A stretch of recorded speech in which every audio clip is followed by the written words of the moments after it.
tomoqdagi ikkita infeksiyani deb ichakdagi butun bir boshli armiyani qirib yuborish kerakmi? Buni odamlarni o'zi tushunib yetish kerak. Vrach nima qilsin? Boradi yozadi keyin. Nimadir yozish kerak-ku. Meni yaxshi qil deydi. Nima bo'lsa ham yaxshi qil, tuproq yozsang ham ichaman, suv yozsang ham ichaman, nima bo'lsa ichaman, somon bo'lsa ham yeyman deb boradi. Keyin aytganini qiladi. Vrachga savol berish kerak. Assalomu alaykum doktor aka, yaxshimisiz? Siz nima mutaxassissiz? Ha, pediatrman. Siz bizga nima diagnoz qo'ydingiz? Bu nima bu? Baraka topkir. Oti bormi?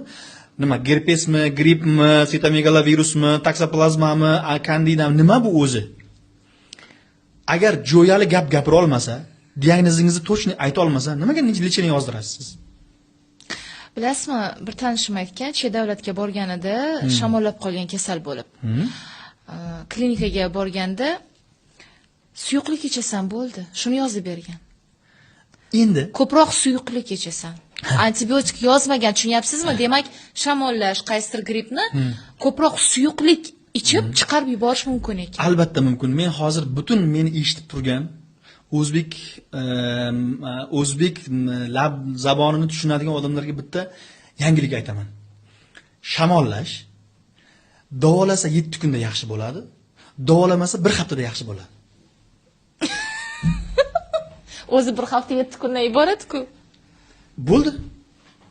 Shamollash davolasa 7 kunda yaxshi bo'ladi, davolamasa 1 haftada yaxshi bo'ladi. Shamollash davolanmaydi. Shamollashga uyda o'zingiz bilganingizni qiling. Paracetamol ichib turing temperaturaga. Yevropa shunga asoslangan. Xuddi shunday. Siz shamolladingizmi? Bo'ldi, 7 kunda o'tadi, iloji yo'q. Antibiotik boshlasangiz ham 7 kunda o'tadi, boshlamasangiz ham 7 kunda o'tadi. Iloji yo'q. To'g'ri. Bu standart bu. Daminov Shuhrat Nosirov degan professor ustozimiz 80 ga kirgan. Endi o'lishlaridan 1-2 yillar oldin. Bolam shamollash deb o'zlari shamollab o'tiribdi. Professor, terapevt. Shamollash davolasang 7 kunda yaxshi bo'ladi, davolamasang 1 haftada yaxshi bo'ladi. Hech esimdan chiqmaydi. Men butun xalqimizga shuni aytaman. Shamollashni davolamang, shamollashni yengillashtiring. Shamollashga antibiotik olib, bir nimalar qilib xarajat qilmang. O'sha pulga ovqat olib kelib yeng. Go'sht yeng, ovqat yeng, immunitet ko'taring, aptekalarni sindirib yuboring. Umuman shu bizning aptekalarimizni yarmi shamollashga tabletka, o'zi jarchi. Immunitetga nima kerak bu? Ana endi Yevropani doktori nima qildi? Siz aytgan doktor narsa yozmadi-ku. U ana patsientni qutqardi. Keyingi kasalliklardan qutqardi. Shamollash yo'q bo'ldi, baribir bo'ladi, 7 kun protsess o'tadi. Keyingi hayotidagi umriga foyda beqildi u. Keyin ham bor-ku yashash, to'g'rimi?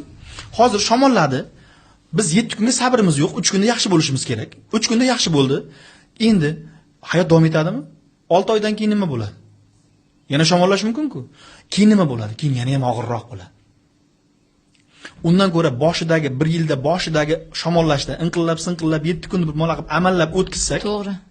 Keyingilari bizni keyin qo'rqita olmasligi kerak-da. Shamollashdan hech kim qo'rqish kerak emas. Shu narsani yodlab oling.